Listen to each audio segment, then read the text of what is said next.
My name is Marcus Thompson. I'm 47 years old.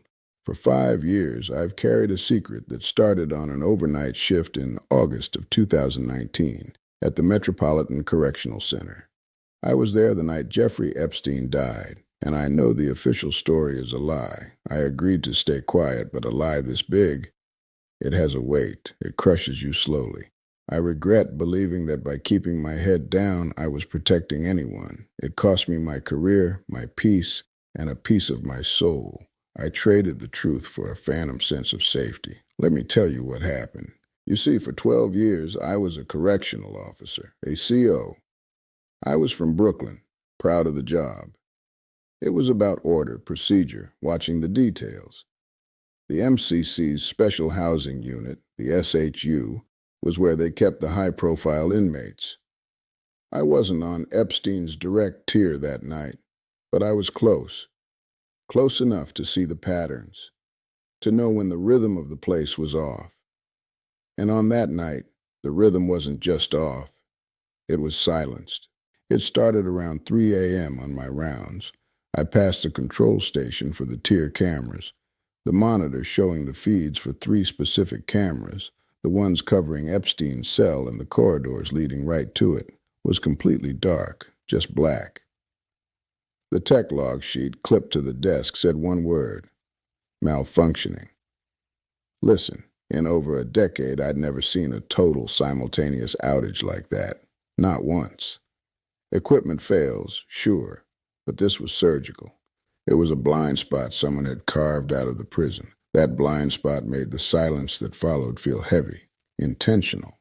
The shift dragged on in that artificial quiet. Then just after 6:30 a.m. I heard it, not an alarm, not a shout, a brief, muffled commotion, a struggle cut short. The official record says he was found at 6:33, but I know what I heard, and it was earlier. Minutes later, the medical team rushed in, and here's the thing. They moved with a speed that wasn't urgent. It was rehearsed, precise, like they were expecting the call. I followed the commotion, drawn by a professional duty that was about to become a curse. They wheeled the body out on a gurney. The sheet was pulled up, but not all the way. I saw the neck. I've seen hangings. In our line of work, you do. The injuries, they were wrong. The angle, the bruising. It didn't match what I'd seen before. And in that split second, my eyes met with one of the responding agents, a guy who shouldn't have been there that fast. He didn't look away, he just stared, cold. He knew that I knew. That look was a door slamming shut. The next day, they came for me. They pulled me into an empty office. 2 men in suits, credentials I didn't recognize. They didn't ask questions, they gave an order. "Forget what you saw last night," the taller one said. His voice was flat. "For your family's sake, for your wife, Tanya." They used her name. Just like that. It wasn't a suggestion, it was a diagnosis. My choice was made in that room: comply or be erased. I felt afraid, truly afraid, for the first time. And then, the story was everywhere. The 2 guards who slept through it all, the camera outage, the missed checks. I knew those COs. They were veterans. They never slept on duty. And you know what? Weeks later, I saw a bank deposit slip left in the break room by one of them. A number that didn't make sense on our salary. The other guard's mortgage was paid off in full. This wasn't negligence. It was payment. I was angry. But pointing any of this out was impossible. The pressure got personal. My locker was searched. I got anonymous calls in the middle of the night, just breathing, then a click. I found a small GPS tracker under the bumper of my car, just stuck there with a magnet. They mentioned Tanya's commute, the train she took. The message was clear: we are in your life. We own the truth, and we will own your silence. 3 months after that night, I was encouraged to resign. They offered a quiet severance and an NDA, a non-disclosure agreement. I signed it. I told myself it was to protect Tanya. I took the deal. I signed it. I told myself it was to protect Tanya. I took the deal. I traded the truth for a phantom safety, and for 5 years, I've been a ghost. You see, the quiet they sold me wasn't peace. It was a prison without walls.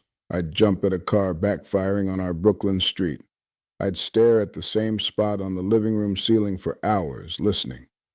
I started wearing this hat, pulling it low, a habit from always feeling watched. Tanya.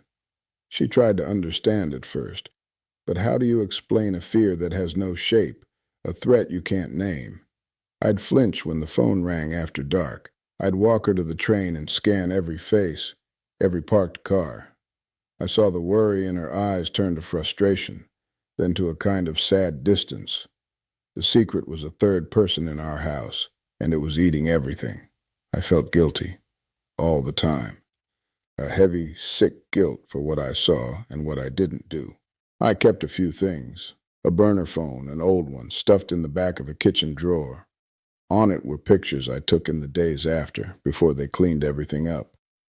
Photos of the camera housing near Epstein's cell. The metal casing was pried open, not broken. The wires inside were cut clean, not frayed or burned. It was tampering, plain as day. I'd look at those pictures sometimes, late at night, just to remind myself I wasn't crazy. But they were just artifacts of my own cowardice, proof I kept for no one. I thought that was the end of it. My silence was the price, and I'd paid it. I was wrong. What broke me wasn't the past, it was the present. A few weeks ago, I was sitting right here, in this chair. The news was on. Another story. Another high-profile inmate, different facility, different name. Dead in custody, and the reporter started saying the phrases. Apparent suicide. Camera malfunction. Lapses in protocol. It was like listening to a recording from 5 years ago. The same script, word for word. My blood went cold. Honestly, I felt sick. I just sat there, staring at the screen. It wasn't a coincidence, it was a pattern, a playbook. And I realized they don't just kill people, they kill the truth. Over and over. And my silence, my signed paper, my scared retirement. It made me a part of the machine that lets them do it. I wasn't just a witness who stayed quiet. I was a gear that helped it run smoothly the next time. That's when the fear finally tipped over into something else. A desperate, furious resolve. So I'm speaking now. Not because I'm brave, I'm not. I'm still terrified. But because this has to stop. Here's what I know, what I learned the hard way. When powerful people offer you a quiet way out, it's never for your benefit, it's for theirs. The severance, the NDA, the early retirement. It's not a reward. It's a containment strategy. They're putting the truth in a box and mailing it to you, making it your burden to carry. Silence isn't protection. It's complicity. You become part of the story they're writing. The story where cameras just fail and good guards just fall asleep. If you're ever in a room where things don't add up, where the facts on the ground don't match the story being told, especially when the powerful are involved, you have to act fast. Document everything, right then, not later. Take pictures with your personal phone, even if it's against the rules. Write down times, names, what was said, the exact words. Send it to someone you trust, outside the system that same day. A brother, a sister, a friend from another life.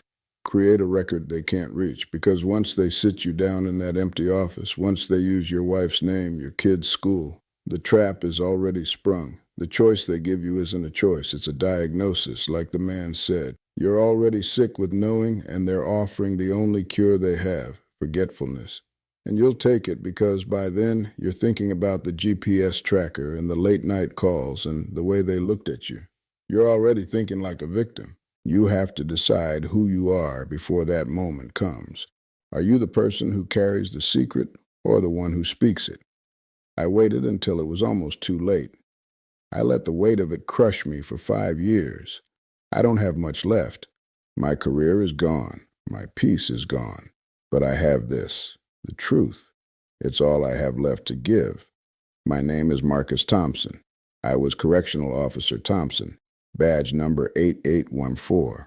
I witnessed a lie being built from the ground up at the Metropolitan Correctional Center. I saw the blind spots get carved out. I heard the struggle before the silence. I saw the wrongness of the injuries, and then I helped bury it all under my own signature. I can't take that back. I have to live with that, but I won't help bury the next one. And if you're listening to this and you know something, you can't either. The truth is fragile. It's just a whisper against a scream of power and money and influence, but it's all we have. Don't let them make it disappear. Pay attention. Ask the questions that don't have good answers. And when you see that darkness on the monitor, that deliberate surgical darkness where the light should be, don't just log it as a malfunction. Don't just walk past it. Speak, speak. I said that. And for a moment, after I recorded that last part, I felt a kind of lightness, like I'd finally put the weight down. It lasted about an hour. Then the fear came back. It always does. It's a habit now, deeper than any addiction. I looked at the phone I'd used, a cheap prepaid thing bought with cash from a store 3 towns over, and I thought about smashing it. I thought about driving to the river and throwing it in, because speaking it doesn't make the fear go away. It just makes it real in a new way. Now it's out there, and I can't take it back. You see, the hardest part wasn't the night. It wasn't the agents or the threats or even signing the paper. The hardest part came later. It was the living with it, the daily grinding cost of the quiet I'd bought. It was a Tuesday afternoon, about a year after I'd left. Tanya was at work. I was supposed to be fixing the leak under the kitchen sink. I had the wrench in my hand, but I was just sitting on the floor, staring at the cabinet door. I couldn't make my hands move. I was just stuck, thinking about the bank slip in the break room, the clean-cut wires, the way that agent stared over and over like a loop I couldn't stop. Tanya came home early. She found me there. I hadn't moved. The wrench was still in my hand, cold. She knelt down. "Marcus, honey, what's wrong?" And I looked at her face, so full of concern for me, the man who jumped at shadows, the man who checked the door locks 5 times, the man who hadn't slept through the night in a year. I wanted to tell her. God, I wanted to just pour it all out right there on the kitchen floor. But the words, they were stuck behind the NDA, behind the memory of the tracker on my car, behind the sound of her name in that agent's flat voice. So I said the only thing I could. "I'm just tired." I saw it in her eyes then, a flicker of something dying, not anger. Worse, it was resignation. She'd asked, and I'd given her the same empty answer. Again. She reached out and took the wrench from my hand. Her fingers brushed mine, and I almost flinched. "Okay," she said softly. "Just that. Okay." She got up and finished fixing the sink herself. I just sat there and watched her. I felt so useless, so hollow. That was the real cost. It wasn't the career. It was that distance that grew between us, a space filled with everything I couldn't say. We stopped talking about anything that mattered. We talked about the weather, the grocery list, the neighbor's dog, safe things, empty things. We became roommates who loved each other but couldn't find each other through the wall I'd built. The secret became the most important thing in our marriage, more important than us. I was protecting her from it, but in doing that, I was protecting her from me, from the man I really was, the one who was scared, who was guilty, who had seen something terrible. She got the shell, the careful, measured, jumpy shell of Marcus Thompson. One night, maybe 2 years ago, we were lying in bed in the dark, not touching, just lying there, both of us awake. I could feel the tension in the air, thick as fog. She spoke into the darkness. Her voice was quiet. "I don't know you anymore." It wasn't an accusation. It was worse. It was a fact, a simple, devastating statement of truth. I didn't say anything. What could I say? She was right. The man she married, the proud CEO from Brooklyn, he was gone. He'd died in that prison, too. I'd killed him myself when I chose silence. What was left was this nervous ghost, always looking over his shoulder, always choosing his words like they were traps. "I'm sorry," I whispered. It was all I had. "I know," she said. And then, after a long pause, "But sorry doesn't fix it, Marcus." That broke me, more than any threat, because she wasn't afraid of some shadowy them. She was afraid of the stranger in her own bed. And I had done that. I had made her live with that fear, day in and day out, thinking I was keeping her safe. I got up and went into the living room. I sat in this chair in the dark and I cried. Not loud, just this silent, shaking crying that feels like it's tearing something loose inside your chest. I cried for her. I cried for the life we were supposed to have. I cried for the man I used to be who believed in procedure and order and that if you just followed the rules, you'd be okay. That was the lowest point. Sitting there in the dark, completely alone, realizing that my silence hadn't protected anything. It had poisoned everything. I had traded my integrity for a lie, and the lie had eaten my marriage, my peace, my very self.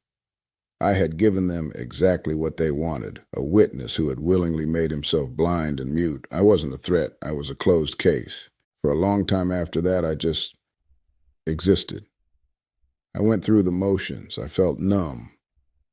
The fear was still there, but it was familiar now, a dull background noise. The guilt was a constant companion. I'd look at Tanya across the dinner table, see her trying to make conversation about some trivial thing, and the love I felt was so tangled up with shame, it was hard to breathe. I thought that was just my life now. This was the price, and I would pay it every day until I died. A life sentence of my own making. I carried it. I thought I deserved it. And then I saw that news report. The same story, different names. And something in me snapped. Not in a loud way, in a quiet, final way. Like a rope, worn down from years of strain, finally parting. The fear was still there. It is here, right now as I say this. But for the first time, it was joined by something else. A clear, cold understanding. This wasn't just about me anymore. It wasn't just about my guilt or my marriage or my broken peace. My silence had a value. It had a purpose. It was a brick in a wall they keep building, a wall between the public and the truth. And every time someone like me takes the deal, signs the paper, lives in the quiet, we add another brick. We make it easier for them to do it again. I looked at Tanya that evening after the news. She was reading a book. She didn't know about the report. She didn't know the storm that was happening inside me. And I realized I couldn't fix what I'd broken between us. Some cracks are too deep, but I could stop helping them build their wall. I finally understood the real trap. It wasn't just the threats. It was the isolation. It was making you believe the secret was yours alone to carry, that it was too dangerous to share, that the only way to be safe was to be silent. They make you your own jailer, and you lock the door yourself. They make you your own jailer, and you lock the door yourself. That's the real genius of it. They don't need to watch you every minute. They just need you to believe you're being watched. They don't need to silence you with force. They just need you to believe speaking is more dangerous than swallowing the truth. And you do it. You police yourself for years. Here's what I understand now, 5 years later, sitting in my quiet living room that doesn't feel safe. They don't just kill people. They kill the truth. And they do it with paperwork, with procedure turned inside out, with a friendly suggestion about early retirement. They use the system, the very system meant to provide order, to create chaos. And then they point at the chaos and say, see, a tragedy, a perfect storm of failures. But it wasn't a storm. It was a demolition. And I was there watching them lay the charges. I was wrong about so much. I was wrong to think my silence was a shield for Tanya. It was a weapon they gave me to hold against my own heart. I was wrong to think that by following the old rules, keep your head down, do your job, don't make waves, I was being smart. Those rules don't apply when the game is rigged. When the cameras go dark on purpose, the rule book is already ashes. So here's my advice, for whatever it's worth. If you are ever in a place where you see the darkness where the light should be, and you will know it, you'll feel it in your gut, that cold wrongness, you have to act before they come to your office. The moment you see the discrepancy, the malfunction that isn't, the protocol broken without consequence, that is your window.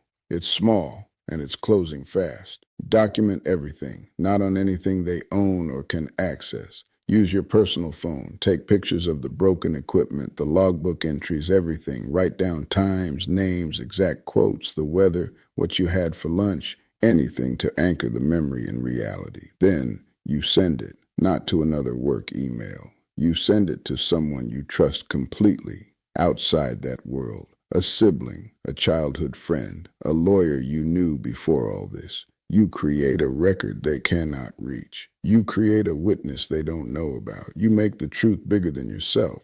Because once they sit you down, once they use your spouse's name, your child's school, it's over.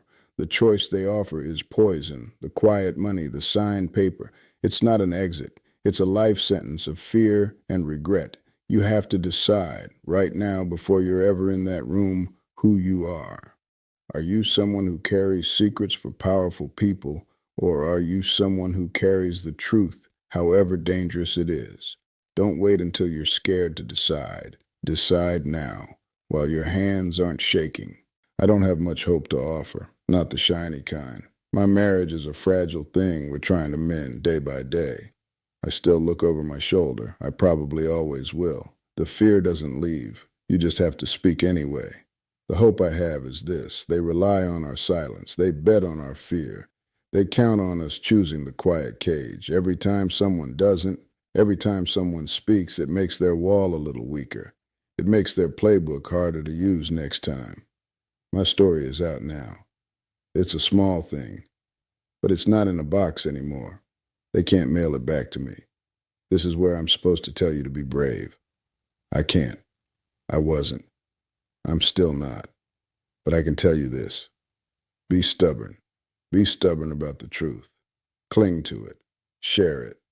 When you see the pattern repeat, and you will if you pay attention, say something. To a reporter, to a blogger, to a trusted voice online. Don't let them make you your own jailer. This channel, from what I understand, is a place for stories like mine, for people who've learned hard lessons in the dark and decided to strike a match. If what I've said here lands with you, if it echoes something you've felt or seen, then hit that subscribe button. Turn on the notifications. I don't know what comes next for me. But there are others here with pieces of the puzzle. We need to listen to them. Leave a comment down below. Tell me, have you ever seen a malfunction that didn't sit right? A story that fell apart if you looked too close? Maybe just say, I see it, so I know I'm not shouting into a void. Hit the like button if this resonated, if only to let the algorithm know that stories like this matter. Share it with someone who needs to understand how these machines work in the shadows. And if you have a story of your own, something you witnessed, something you were told to forget, there's a link in the description, a way to submit it safely, anonymously. Maybe your piece of the truth is the one that makes the picture clear for someone else. Maybe next time it'll be your voice here, and I'll be listening. I'd recommend a book, but the only manual I have is written in regret. Just pay attention. Trust your gut when the facts don't fit. And remember, a system that relies on good people seeing nothing, saying nothing, is a system begging to be exposed. My name is Marcus Thompson. I was C.O. Thompson, badge 8814. I saw the truth get killed, and then for 5 years I helped bury it. I can't undo that. All I can do is dig it up now and hand it to you. It's yours now. Do with it what I couldn't.